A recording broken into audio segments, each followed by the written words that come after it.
So before we get into the Marry Me chicken, I have to say this is not my recipe, although I did tweak it a little, but I read online that it was a food editor, I think for Delish magazine, that made this first, but really great funny story if you guys want to look it up. So all we're going to need today is some chicken, butter, heavy whipping cream, Parmesan cheese, sun-dried tomatoes. I love the ones from Trader Joe's because we're going to actually be using the oil from it, and then flour and some seasoning. So to get started, I'm going to take some flour. I'm going to dredge the chicken with a little bit of salt and pepper.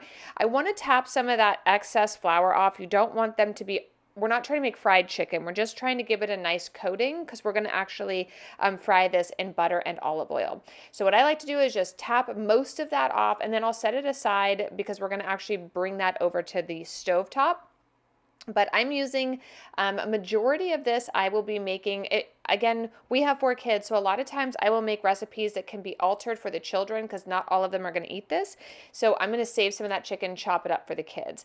In a cast iron skillet, go ahead and add your olive oil. I'm using about 2 to 3 tablespoons, and your butter, again, 2 to 3 tablespoons. And we're just going to cook our chicken one at a time. Once that's done, remove it, clean the pan out. We're going to be adding the oil from your sun-dried tomatoes. This is one of my favorite parts. I don't see a lot of recipes doing this, but it's my favorite.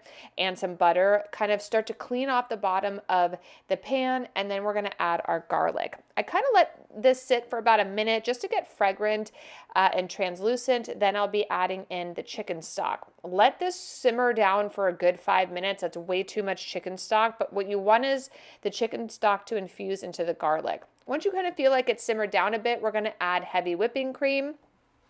You can also use half and half if you are, if that's all you have. I prefer heavy whipping cream, but if you only have half and half, just double the Parmesan. Then we're going to add our Parmesan, really whisk this together. This is going to be the base of your sauce, and the flavors that you can smell with that beautiful garlic and the sun-dried tomato oil is so good. Then I'm just adding some oregano, some thyme, and some very little bit of red pepper flakes. If you're going to make this for without children, then you could probably use a little bit more.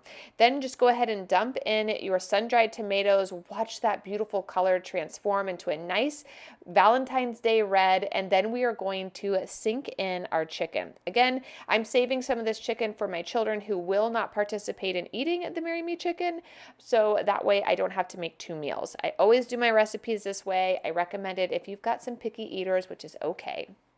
So once you have all the chicken in here, let that boil up. I'm using spinach instead of basil. This dish calls for basil, but I prefer spinach.